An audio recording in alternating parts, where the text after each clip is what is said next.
Okay guys, welcome to my second video, my series. Today what I wanted to deal with is more of a slant of prepare to answer. So how do I answer a specific objection that comes my way or a specific question? And this can be phrased in different ways. What it is today is someone who says to us, I need hard evidence. So I need hard evidence to believe in God. Or that could be phrased slanted different ways. It could be slanted in a negative sense of I don't have the evidence to believe, or yeah, either different ways of slanting that. But basically the phrase is I need hard evidence. How should I respond to someone when they say this? Well, I think like a lot of things that are said to us, what we need to really try and do is ask other questions of them. So other questions need to be asked to someone who says something like this.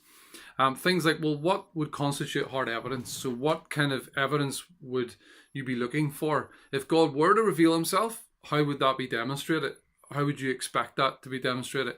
So it could be historical, scientific, philosophical, all different types of evidence. But what sort of hard evidence are you looking for? And the other question to ask them would be, if you got this evidence, if the evidence pointed in this direction, would you become a Christian? So would it lead to the outcome that it should lead to? So would that convince you? So what we have to agree on what would constitute hard evidence. And one of the things I would say about that is that the evidence that we're looking for, if we're dealing with God and ourselves here, surely that can't be on our terms. So surely the evidence can't be the way that we want it to be. What we're essentially saying, and what you often hear is people saying, or the way to put this question would be, should our scientific man-made tests be able to prove or show God? Should the created be able to reveal the creator by means of a man-made test? And if so, is he really God, or is he just a genie? So if it's just a test that we have to help show who God is, if we should be able to reveal that God through what we do, is he really God, or is it a genie that we can bring about in the way that we want to?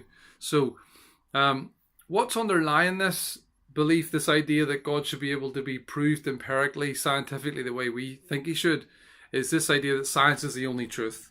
So the only thing that matters is being able to prove something in a laboratory empirically. The question to ask that person would be, well, what scientific test has revealed that truth to you? So science is the only truth? It's the only way of proving that something is there? Well, what scientific test did you use to reveal that truth to you? That's a bit like saying that all English sentences are false. So that doesn't pass its own test because it includes itself, so therefore that can't be true. So does it pass its own test when someone says only science is what counts, only science leads to truth? Well, what scientific experiment brought about you that discovery? It doesn't pass its own test. It can't satisfy its own requirement, if you like. So that idea that I want hard evidence, well, what would satisfy you? What would be hard evidence? So being that we've dealt with that, and we can maybe agree, but again, it's important to agree on that before you move on. What I would say is, so have we got hard evidence? Well, we've got verifiable evidence, I feel. We've got testable evidence, evidence that we can look at and test. It may not convince everybody, but for me, it's objectively accurate and verifiable. And to some extent, therefore scientific. But what I would look at today, just a little answer for someone who says, I need hard evidence. Well, here's one little one for us today, which is prophecy. So prophecy, so if someone has predicted the future repeatedly and it's happened exactly as they said it would could that be God? If he keeps predicting the future, I would hazard a guess to say, yes, that's acceptable if they can predict the future. So verifiable evidence and prophecy. So 5 things about prophecy before I just very briefly describe this one from Isaiah 53.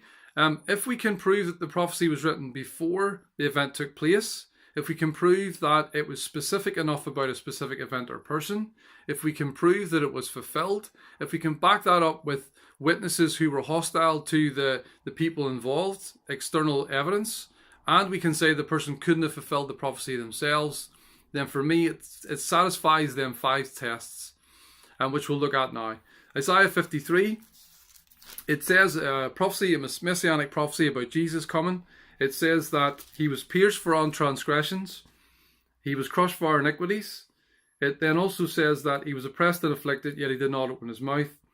And it says that he was like a lamb to the slaughter.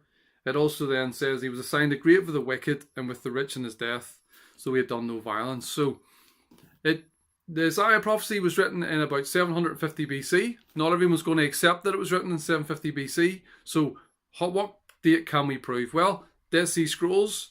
The scroll of Isaiah was found in the Dead Sea Scrolls. That was dated back to about 100 BC. So it was 100 years before Jesus came. We can do better than that. The Septuagint, the Greek version of the Old Testament, was dated to 200 BC.